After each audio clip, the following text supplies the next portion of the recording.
Bapa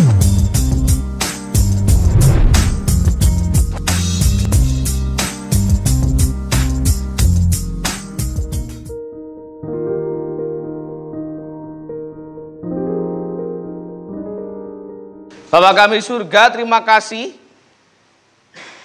atas kasih karunia dan anugerah Tuhan yang melimpah di dalam kehidupan kami. Meski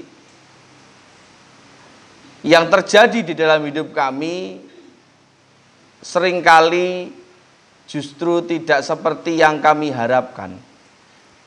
Seringkali tidak seperti yang kami inginkan. Tapi kami percaya karena kami sudah merasakan bagaimana penyertaan Tuhan sungguh nyata dalam kehidupan kami. Baik dalam suka maupun di dalam duka. Baik di dalam tawa maupun di dalam air mata. Kami tetap mengucap syukur. Karena kami tetap melihat Tuhan yang senantiasa setia menyertai kehidupan kami sebagai umat pilihan Tuhan, umat yang sudah menyerahkan penuh dan mempercayakan hidup ini kepada Tuhan. Pun kami juga mengucap syukur oleh karena pagi ini kembali Tuhan perkenankan kami untuk dapat hadir di dalam pertemuan yang indah bersama-sama dengan Tuhan, bersama-sama dengan saudara-saudara kami seiman. Kami memuji, memuliakan nama Tuhan, kami menyembah Tuhan, kami berdoa sujud di hadapan Tuhan. Dan tentunya kami dengan sukacita menerima sabda kebenaran firman Tuhan. Biarlah kiranya firman-Mu yang sebentar kami akan pelajari bersama-sama, yang sebentar lagi kami akan perdengarkan bersama-sama, sungguh menjadi kekuatan, penghiburan, dan juga teguran bagi setiap kami yang mendengarkan. Sehingga apapun yang kami lakukan di dalam kehidupan kami benar-benar seturut dengan firman Tuhan. Kuasai hati kami, kuasai pikiran kami, kuasai telinga kami, kuasai ruangan ini, kuasai sekitar kami. Dan biarlah Roh Kudus-Mu yang berkuasa, yang membuat kami fokus untuk belajar bersama-sama kebenaran firman Tuhan. Dan hamba-Mu yang jauh dari sempurna ini Tuhan, hamba-Mu yang penuh dengan keterbatasan, biarlah Engkau yang tak terbatas, Engkau yang maha sempurna, yang akan menyempurnakan segala sesuatunya. Kami serahkan waktu kami selama beberapa menit ke depan, berbicaralah kepada kami Tuhan, sebab kami siap mendengarkannya. Dan dalam nama-Mu Tuhan kami Yesus Kristus, Tuhan dan Juru Selamat kami yang hidup kami berdoa dan mengucap syukur. Amin. Shalom. Shalom. Selamat pagi. Sehat. Ceria. Mosok kalah karo lagu ya. September ceria. Ngerti lagu itu? Yudara ngerti. Ngerti? Setelanmu dandut koplo toh? Padha kaya aku. Ya, masa kalah karo September. Kalah karo lagu. Tema pada bulan September ini saya memberikan tema ranting yang berbuah. Tema pada bulan ini. Tentunya selama 1 bulan ke depan kita akan belajar tentang ranting yang berbuah. Apakah itu tentang rantingnya, apakah itu tentang buahnya, atau tentang apapun juga yang berkaitan dengan ranting yang berbuah. Karena sebagai orang yang menuju ke dalam kedewasaan, nah ini tema tahunan kita, maka sudah seharusnya kita ini menghasilkan buah. Ciri-ciri tumbuhan yang sudah dewasa, tumbuhan yang sudah tua, itu harusnya awoh, berbuah. Bukan itu. Kalau itu beda lagi, ojo disebut.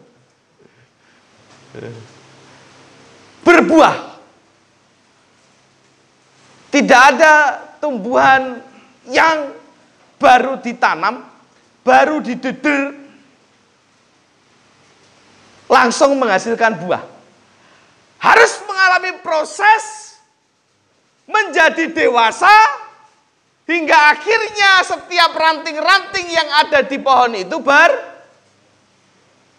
itu ciri-cirinya pohon yang dewasa. Lalu bagaimana Pak kalau pohon itu sudah dewasa tetapi tidak berbuah? Ada dua kemungkinan. Kemungkinan pohon itu cacat, atau kemungkinan yang kedua pohon itu mandul. Makanya tidak bisa menghasilkan buah. Sebagai umat Allah yang memiliki iman kepada Yesus Kristus, setiap kita juga harus semakin bertumbuh dan bertambah dewasa. Di mana ciri-cirinya salah satunya adalah berbuah. Maka kalau ada umat Allah, orang yang mengaku katanya Kristen, percaya Yesus, tetapi hidupnya tidak berbuah, maka hanya ada dua kemungkinan. Yang pertama, imannya cacat. Atau yang kedua, imannya mandul. Ya toh, nggak usah diwakili lah ini. Tak omong nih dewi, rasa diwakili. Biasanya kan tak suruh mewakili gitu kan. Tak omong nih dewi. Sebab itu kita perlu belajar dalam bulan ini bagaimana menjadi ranting yang berbuah. Supaya kita tidak dikatakan orang-orang Kristen yang cacat, orang-orang Kristen yang mandul, yang tidak menghasilkan buah. Nah, buah itu apa wae to, Pak? Banyak macamnya.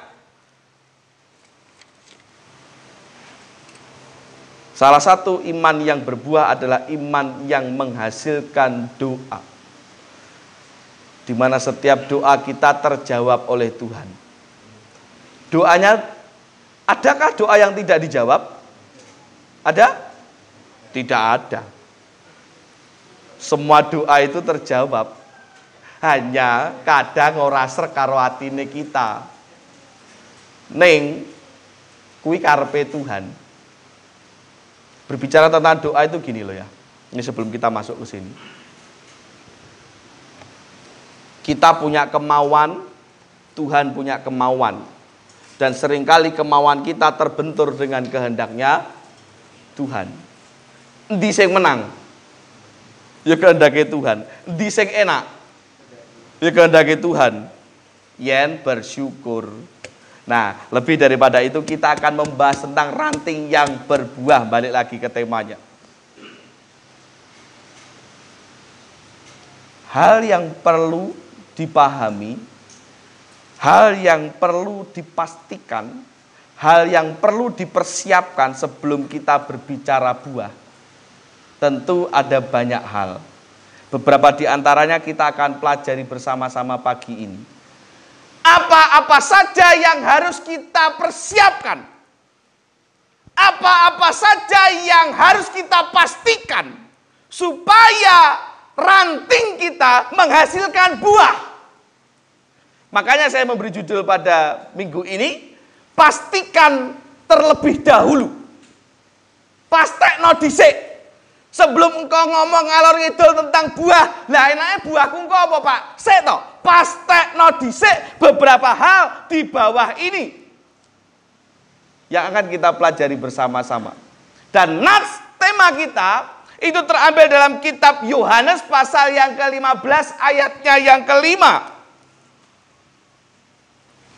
Di mana kitab Yohanes pasal yang ke-15 ayatnya yang ke-5 ini berkata demikian.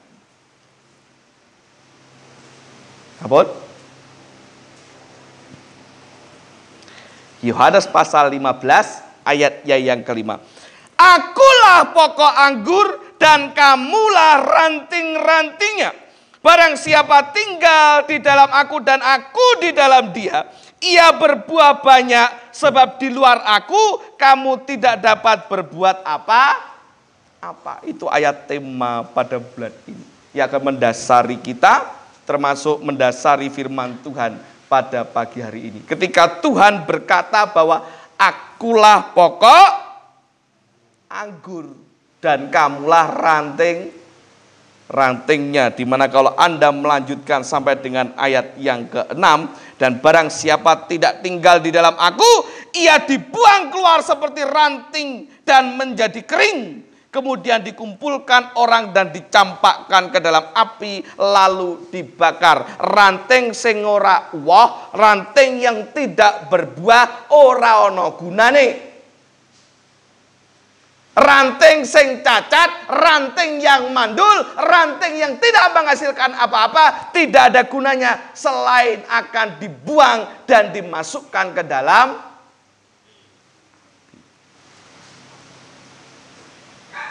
Piye carane supaya ranting kita berbuah? Yang pertama, saya mencatat di sini. Pastikan terlebih dahulu bahwa Anda memiliki tanah yang subur. Pastikan terlebih dahulu bahwa kita memiliki tanah yang, sebelum ngomong adoh tentang buah, apa meneh jenisnya buah-buahan, pastekno duwe lemah sing subur. Nah kayak saya ini repot, ngomong tentang buah-buah wong pastori ora enek lemah blas. Wong ame mendem kucing mati wele bingung golek lemah lingak-lingu, akhirnya tak pendem nek ngisor wit rambutan. Karena pastori punyanya tanah siji-siji nih mung nek ngene ngisor rambutan. Gitu. Jadi nggak usah ngomong kalau gitu tentang buahnya buah apa sih, pasti itu dhisik. Enek tanah dan tanahnya subur gitu. Makanya sebelum nanam pohon rambutan itu, bolongan kuwi wis dipersiapne karo Pak Repto. Liyane tutupen ra apa-apa sing siji iki aja.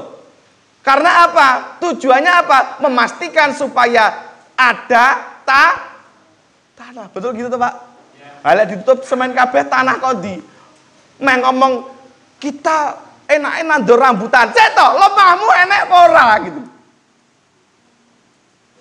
Apa maksud tanah yang subur? Kita akan lihat dalam kitab Markus pasalnya yang keempat.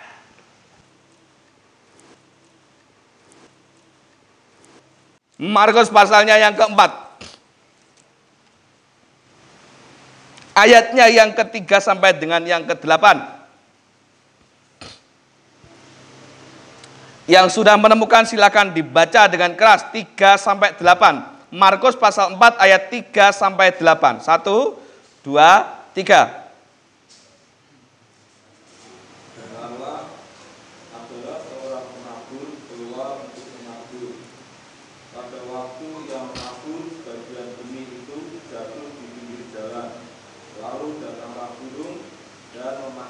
Sampai habis. Sebagian jatuh di tanah yang berbatu-batu, yang tidak banyak tanahnya. Lalu benih itu pun segera tumbuh karena tanahnya tipis. Tetapi sesudah matahari terbit, layulah ia dan menjadi kering karena tidak berakar. Sebagian lagi jatuh di tengah semak bumi, lalu makin besarlah semak itu dan menggigitnya sampai mati, sehingga ia tidak berbuah.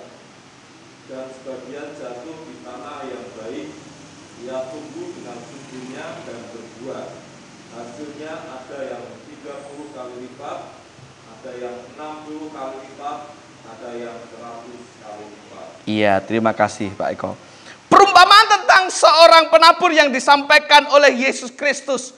Di mana satu ketika ada orang yang sedang menabur benih-benih yang pertama jatuhnya di mana? Di pinggir jalan. Wah, apa mboten? Mboten, karena ada burung yang tiba-tiba memakannya sampai habis. Kemudian ada yang jatuh kemana? Ke tanah yang berbatu. Memang tukul, tapi kemudian layu dan kering terus mati. Karena apa? Kakean watu kurang tanah. tanahnya tidak baik. Tapi aku lek ngomong ini karo Pak Repto, lagi-lagi Pak Repto iki hari ini dipatahke, durung-durung isuk mau cerita wis dipatahke gitu. Pak saya itu nandur pare sing tukule nek ngene watu ki malah woh apik Pak. Waduh Pak, aku khotbahku tentang kuwi ya lara sukses no khotbahku aku. Ya anggap Pak Repto kasus khusus nemu mukjizat gitu ya. Tetapi kata firman Tuhan, kata Yesus dengan perumpamaannya sing nek ngene watu-watu tukul ning ora suwe. Ngene Pak Repto kena mukjizat parene. Aja digawe alasan itu ya. Manut firman Tuhan wae. Aja manut sing kasus khusus gitu. Yang ketiga apa keberapa tadi? Ya ketiga, setelah dibatu-batu jatuh kemana? Semak berduri, tukul napa mboten? Tukul, tapi bar kuwi mati padha wae. Kecoblos kono kene.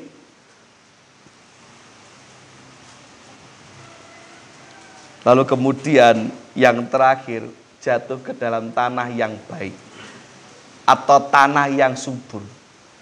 Tanah yang memang sudah dipersiapkan dengan sangat baik, digarap terlebih dahulu hingga akhirnya menghasilkan buah yang berkali-kali lipat. Sukses.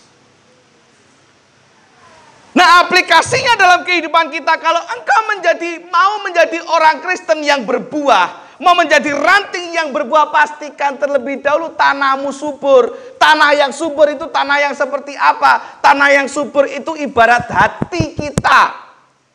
Benih itu adalah firman-Nya, kebenarannya. Ketika benih itu masuk ke dalam hati, pastikan engkau punya hati yang subur. Hati yang subur itu hati yang bagaimana? Hati yang siap menerima firman Tuhan. Hati yang siap menerima teguran firman Tuhan. Makanya kan ada lagu, ada pujian. Ku siapkan hatiku Tuhan, untuk dengar firman-Mu. Gitu kan? Saat ini. Pertanyaan saya, Anda itu ketika nyanyi itu bener-bener nyiapne hati napa mboten? Karena pada kenyataannya ketika orang pulang dari gereja ditanya oleh orang yang di rumah yang mungkin tidak ikut ke gereja, mau firmane tentang apa? Mbah mau ngomongne Pak Repto nandur pare ora tukul. Nandur parene tukul nek ngene watu. Lho, ati sing mbok gawa mau subur napa mboten?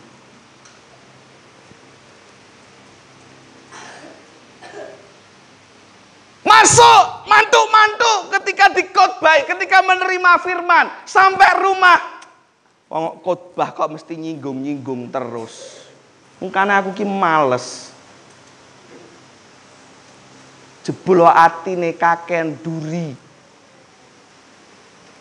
Mlebu lemah ning ora tukul, tukul ning ora uwoh. Makanya sebelum Anda beribadah, sebelum Anda baik itu membaca firman secara pribadi, sebelum mendengarkan firman Tuhan disampaikan siapapun yang khotbah, siapapun yang bawa renungan, pastikan engkau datang dengan membawa hati yang siap.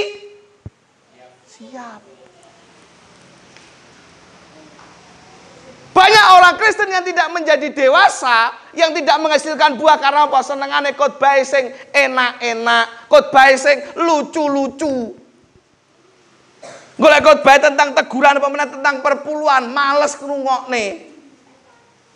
Wakeh wong Kristen model ngono kuwi. Lek pengen sing lucu ya nonton ketoprak humor, lek jek ono. Ya apa nonton OPJ lek pengen sing lucu gitu. Ya kan? Ada pernah dulu itu ngundang. Kita lah pernah punya pengalaman ngundang seorang hamba Tuhan, itu lucu, memang lucu. Saya akui lucu. Bar suatu ketika ada datang acara lagi, ada yang usul, Pak, pendeta yang kemarin aja Pak khotbah lucu. Tak tekane topan lesos ya. Luwih lucu aku. Khotbah kok milih sing lucu itu. Hati-hati yang tidak siap menerima teguran. Bukan pula hati yang keras, yang ngeyelan, seperti tanah yang berbatu tadi. Hati yang ngeyelan menghasilkan orang yang ngeyelan pula. Datang ke gereja dan pulang dari gereja tetap menjadi orang yang sama, tidak ada yang berubah sama sekali. Berarti hatimu ya watu tok. Apapun yang disampaikan firman-Nya, apapun yang dikhotbahkan tidak merubah apapun kehidupan orang itu. Berarti dia datang tidak dengan mempersiapkan tanah yang baik. Sehingga ketika benih itu ditanamkan, maka tidak menghasilkan apa-apa. Nggih napa nggih? Nggih napa nggih?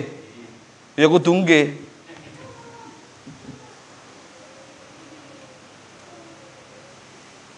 Satu, perhatikan atau pastikan tanahnya subur.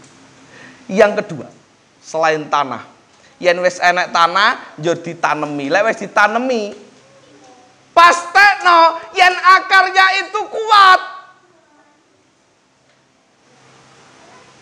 Jangan ketika benih sudah ditabur, yo ditinggal.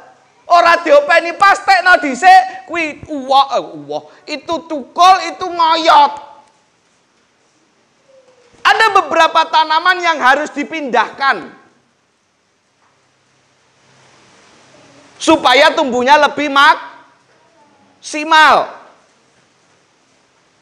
Bahkan mungkin hampir semua tanaman gitu. Dengan istilahnya kalau dalam bahasa Jermannya tadi itu yang saya sudah sebutkan dideder. Bahasa Jerman itu. Jejere kauman. Dideder. Ya toh? Pak Repto sering didel. Yo ben Pak Repto to wong aku ngerti ku sing nandur ya Pak Repto. Wong buwit nandur kembang ya tumbas kok. Ora nandur dhewe. Ora deder kembang. Deder sering lah. Deder. Dalem? Oh, ya sering. Ya sing Lombok ya deder macam-macam ya terong ya kabeh dideder. Bar dideder dipindah mboten, Pak? Pindah ndek ngene polybag kecil. Dipencar-pencar lek wis ngono dipindah melih. Di tanah yang lebih lapang. Nah, ketika sebelum jenengan mindah, apa yang harus Anda pastikan? Oyote wis kuat apa durung? Aja jek lagi muntup-muntup wis dipindah nang ngene tanah lapang. Mati. Ya kan? Jadi pastikan akarnya kuat. Akarnya itu apa? Mari kita akan buka terlebih dahulu dalam kitab Yesaya pasal yang ke-37 ayat 31. Yesaya pasal 37.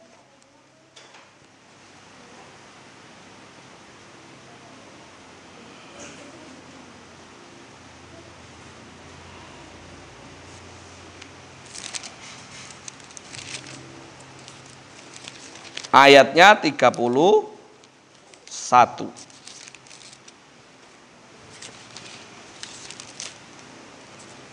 Firman Tuhan berkata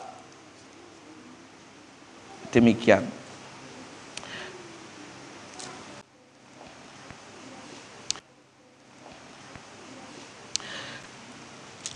Dan orang-orang yang terluput di antara kaum Yehuda, yaitu orang-orang yang masih tertinggal, akan berakal pula ke bawah dan menghasilkan buah ke atas. Berakar ke bawah dan menghasilkan buah ke atas. Sesungguhnya ayat ini mengisahkan, berbicara tentang kisah bangsa Yehuda yang diserang oleh Sanherib.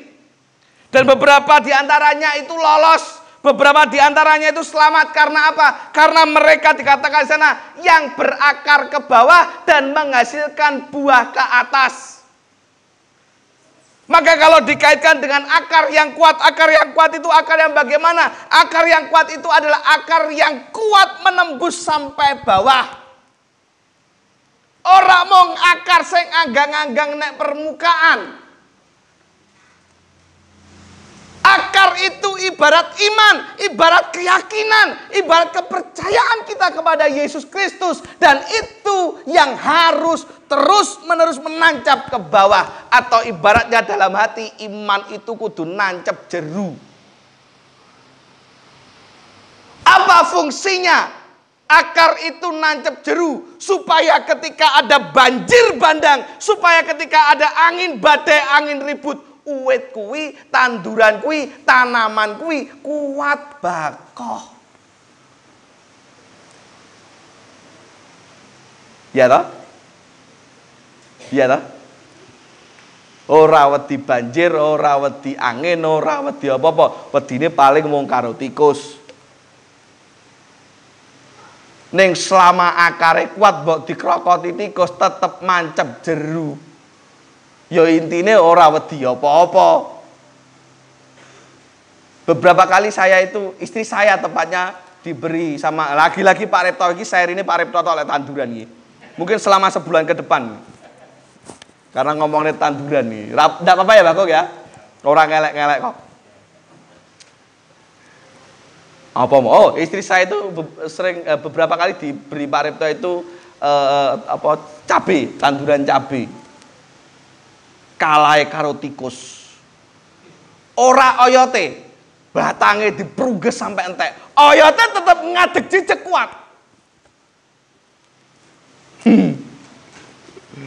Nih ya ora iso awah tetepan wong rek batange.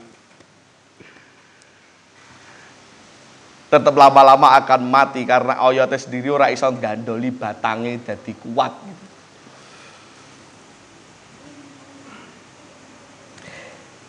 Keyakinan kita perlu kuat, perlu mantap kepada Kristus sebagai Tuhan dan Juru Selamat supaya tidak tergoyahkan oleh hal apapun. Sehingga tidak ada lagi alasan bagi kita untuk tidak taat. Tidak ada lagi alasan bagi kita untuk tidak patuh kepada apa yang Tuhan katakan. Karena apa? Iman kita sudah ngoyot kuat di dalam Yesus Kristus.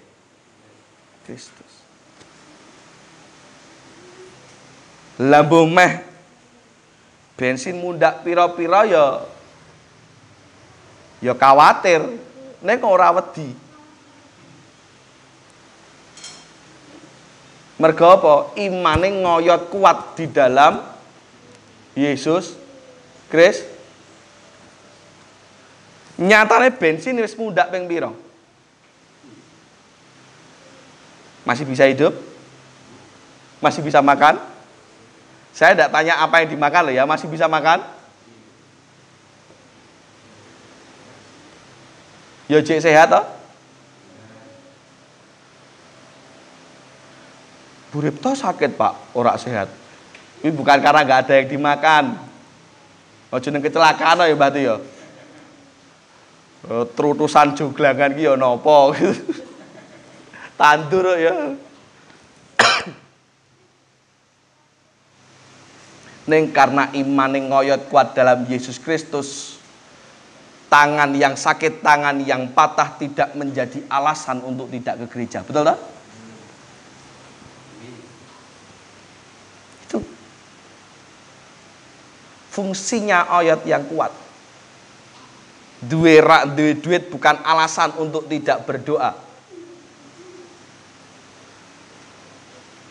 Betul atau tidak?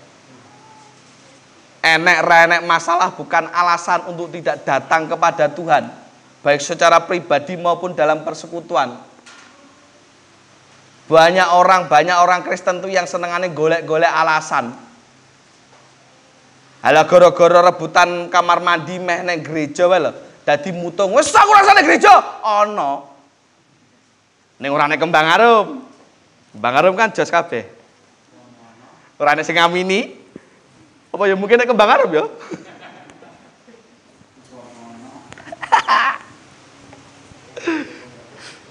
Ya toh, gak ada alasan. Oyotmu wae dasare sing ora mancep kuat ning Tuhan. Halo perkara ngelusiti udan germis wae dadak aku rasane gereja sik ya gitu. Mergo gara-gara nek bal-balan Indonesia main apa bulu tangkis apa-apa direwangi rane gereja ra jam doa. Jenenge imane ora ngoyot kuat. Imane kalah karo grimis, imane kalah karo bal-balan, kalah karo badminton. Ngono men njaluk berbuah dari mana? Minta berbuah dari mana wong oyote wae ora kuat. Oyot yang tidak kuat itu tidak bisa menyerap nutrisi dalam tanah. Betul ya? Ketika oyot tidak bisa menyerap nutrisi dalam tanah dengan baik, maka ya ora mungkin iso uwoh. Kalaupun uwoh kuncret. Tahu apa? Kuncret ya apa? Kunting. Ora rapi lah pokok. Paling uwoh dirasane ora legine kecut mungkin. Karena nutrisinya tidak terserap dengan baik. Jadi kalaupun diberkati, berkatnya ya nanggung. Mekekok lek wong Kediri bilang. Cukup ora, turah ya ora gitu. Wis mekekok lah, piye ya mekekok iki. Nanggung lah pokok. Wareg ora, ngleh ora nanggung gitu loh. Meh aku meh nambah sego kok wetengku lara ora ditambah aku luwe. Lah kuwi wong nanggung. Kuwi wong sing akare ora sehat ya kayak gitu, ora kuat. Jangan ya. Iman itu harus nancep kuat kaya oyot sing nancep kuat ben berbuah. Jadi apapun yang terjadi, kalau nggak benar-benar sangat-sangat berhalangan, ya datanglah kepada Tuhan, baik secara pribadi maupun dalam ibadah. Datang aja. Kalau nggak benar-benar sangat-sangat urgent, apakah itu karena pekerjaan yang memang tidak bisa ditinggalkan. Beberapa saudara kita, termasuk istri saya, yang mau tidak mau harus meninggalkan ibadah. Pak Pri, Vera itu yang kerja shift itu, seringkali juga harus meninggalkan ibadah karena pekerjaan. Ya sudah. Tapi sekalinya kok ada waktu, ya datanglah kepada Tuhan. Datanglah ibadah baik secara pribadi maupun dalam persekutuan. Gereja nyepai streaming. Sayangnya streaming itu kok sing nonton kok sidik banget. Bukan apa-apa. Saya nggak golek duit ya, memang gak bakal ada duitnya lewat YouTube itu. Saya hanya mau memfasilitasi, apalagi kemarin sejak zaman corona itu loh. Dan kenapa tetap saya lanjutkan? Supaya siapa saja bisa melihat, termasuk jemaat kita tentunya. Yang misalkan pas masuk pagi, engkau balik apa pas naik ngene kerjaan, Pak Pri sambil jaga karo melu ibadah lewat streaming bisa. Semua itu tergantung oyote, kuat apa ora. Wes ya, oyot sudah ya, akar sudah ya. Pastikan dulu tanahmu subur, pastikan yang kedua akarmu kuat, yang ketiga pastikan batangmu sehat. Ono lemah tanduri winih metu oyot, wis oyote apik, pastikan batangnya sehat. Ojo sampai dikrokoti tikus kayak tanduran lombokku mau. Pastikan sehat. Batang yang sehat itu batang yang bagaimana toh? Kita buka dalam kitab Yohanes pasal 15 ayat yang pertama. Balik lagi. Tadi Yohanes 15 ayat 5, ini Yohanes 15 ayat 1. Di mana firman Tuhan berkata, Yesus Kristus sendiri bersabda, akulah pokok anggur yang benar dan Bapakulah pengusaha. Hanya Yesus sendiri mendeklarasikan diri bahwa akulah pokok anggur yang benar, akulah batang, akulah pohon yang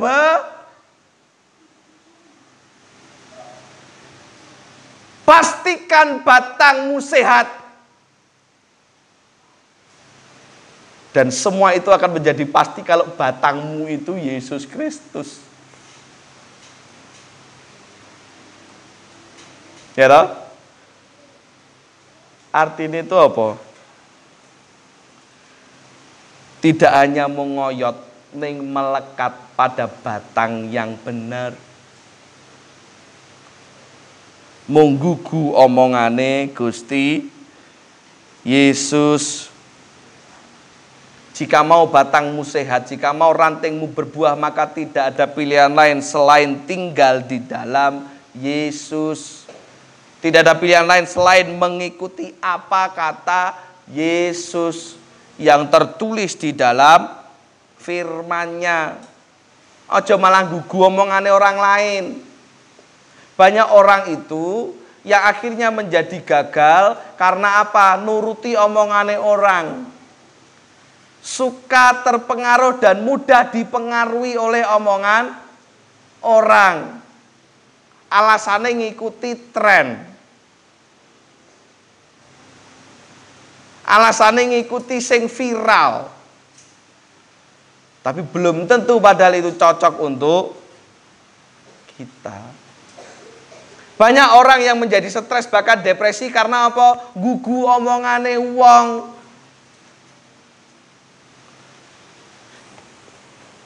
Mulut itu kalau kata firman Tuhan, lidah itu bisa menjadi berkat, bisa menjadi kutuk. Lidah, dari satu lidah yang sama, itu bisa keluar berkat, bisa keluar kutuk. Maka, satu, kita yang punya lidah, hati-hati. Yang kedua, kita hidup berdampingan dengan manusia yang sama-sama punya lidah. Maka, ketika yang keluar dari lidahnya adalah kutuk, enaknya diapa nih? Apa dah? Ditapuk. Ya ora ngono dah. Enggak boleh. Lek sing ngomong wong siji, kamu napuk mungkin iso. Lek sing ngomong wong 10, lekmu napuk piye? Cek lagi tekan wong ketelu awakmu wis dibales karo wong pertama. Ya toh? Ya toh? Kita punya tangan ada berapa? Meh nutup omongane wong 10, boten saged. Tetapi kita punya tangan ada 2 ini, pergunakan untuk menutup telinga yang juga ada 2. Pas toh? Pas toh? Burip tonggo tak silingi tangan sementara. Ora apa-apa. Tenang, tenang. Daripada batin tak omongin dhisik, gitu loh. Pergunakan untuk menutup telinga. Jangan menjadi terbeban, jangan menjadi stres, jangan menjadi depresi, jangan menjadi galau atau merasa gagal hanya karena omongan orang. Anda pernah tahu hama tumbuhan, hama sing putih-putih itu di batang-batang itu? Ada tuh Bagong? Putih lah, apa namanya apa? Yes, tapi ada tuh itu. Efeknya apa Bagong? Batangnya ora sehat bahkan mati toh. Cilik ora tambah lemu tambah kuru. Terus ora mati. Maka berbahagialah yang lemu-lemu berarti Anda sehat. Asal rak kelemon.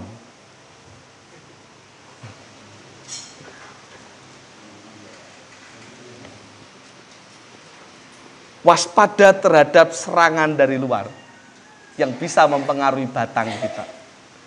Salah satunya omongan orang. Jarene itu lambene tetangga itu, lambene tangga itu lebih apa? Apa? Lebih pedes daripada orang Lombok. Apa lebih pedes dari ono sing luwih pedes timbang Lombok. Sepatu ki pedes. Ya pokok itulah. Tapi puji Tuhan saya tidak pernah punya tetangga yang seperti itu. Tanggaku apik kabeh. Ora nek ngene Kediri, ora nek kene kabeh tanggaku apik. Saya yakin jenengan pun juga punya tetangga baik-baik toh. Tapi kalaupun ada yang tidak baik, rasa terpengaruh. Batangmu kudu sehat. Juga tidak usah terpengaruh dengan berbagai macam masalah persoalan kehidupan. Batangmu kudu sehat. Ya, imanmu kepada Yesus itu harus sehat. Tidak usah dipengaruhi, tidak usah mau terpengaruh oleh apapun dari luar. Fokus saja menyerap nutrisi dari tanah melalui akar. Fokus. Fokus saja kepada pembelajaran firman Tuhan. Fokus saja kepada apa yang Tuhan mau Tuhan katakan. Sisanya anggap mau masukan. Yang namanya masukan itu bisa diterima, bisa enggak. Tidak semuanya wajib diterima. Namanya aja masukan. Saya kasih masukan batuk ganti batuk kan. Itu rambut luwih apik di semirireng Mbah Kung. Masukan saya. Tapi ternyata kalau Mbah Kung luwih seneng rambut putih, ya ora apa-apa jenenge masukan. Nah, omongan orang itu anggap aja masukan, rasa mbok ambil hati, ndak usah dijadikan tersinggung. Masalah utama manusia itu apa toh? Tersinggung. Ketersinggungan.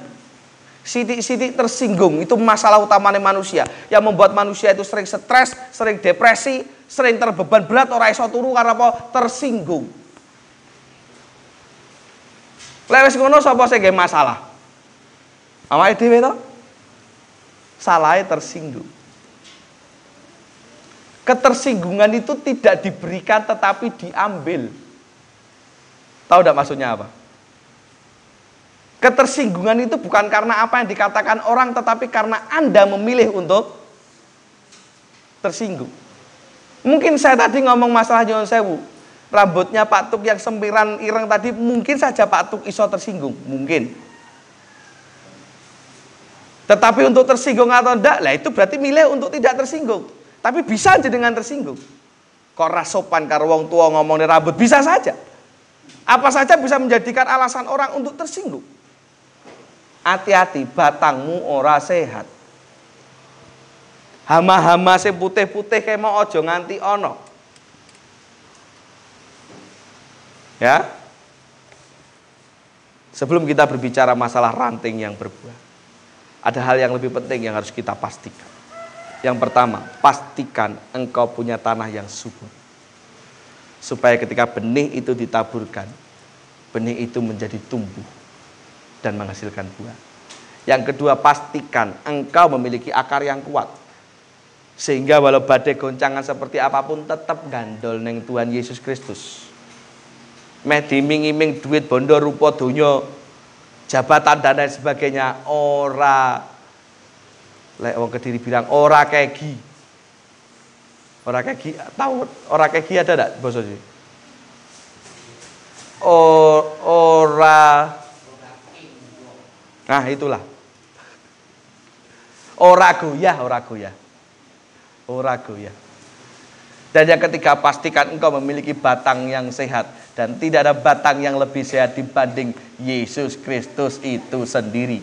Dibanding melekat kepada Dia yang adalah pokok anggur yang Gak usah penting ini omongan wong. Kita yang jalani hidup bersama dengan tuh kiranya menjadi berkat mengawali kita di dalam belajar tentang ranting yang berbuah. Tetap semangat jalani hidup. Sekali lagi nggak usah peduli apa yang terjadi di sekitar. Wah Pak, bensin mundak, kabeh mundak. Percayalah, dalam nama Tuhan Yesus Kristus selalu ada jalannya. Tapi bayaranku rak mundak-mundak Pak, podo. Tapi percayalah, tidak hanya bayaran kita yang mungkin, bukan orang mundak, mungkin belum mundak. Ya, beriman saja.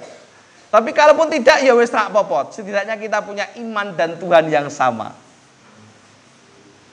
Maka nggak usah khawatir. Ya, tetap kuat, tetap semangat walau apapun yang terjadi. Tuhan Yesus memberkati kita semuanya. Kita akan tunduk kepala dan berdoa. Bapa kami di surga, terima kasih Tuhan untuk berkat-Mu pagi hari ini. Hamba-Mu sudah selesai berbicara. Biarlah Roh Kudus-Mu yang memberkati setiap hati dan pikiran mereka yang mendengarkannya. Khususnya jemaat-Mu Kembang Arum yang ada di ruangan ini. Tuhan mengubahkan hidup mereka menurut apa yang Tuhan kehendaki. Terima kasih Bapa, terima kasih Yesus, dan di dalam nama-Mu Tuhan kami Yesus Kristus, Allah yang maha hidup, Allah yang maha sempurna, Allah yang maha baik, kami berdoa dan mengucap syukur. Amin.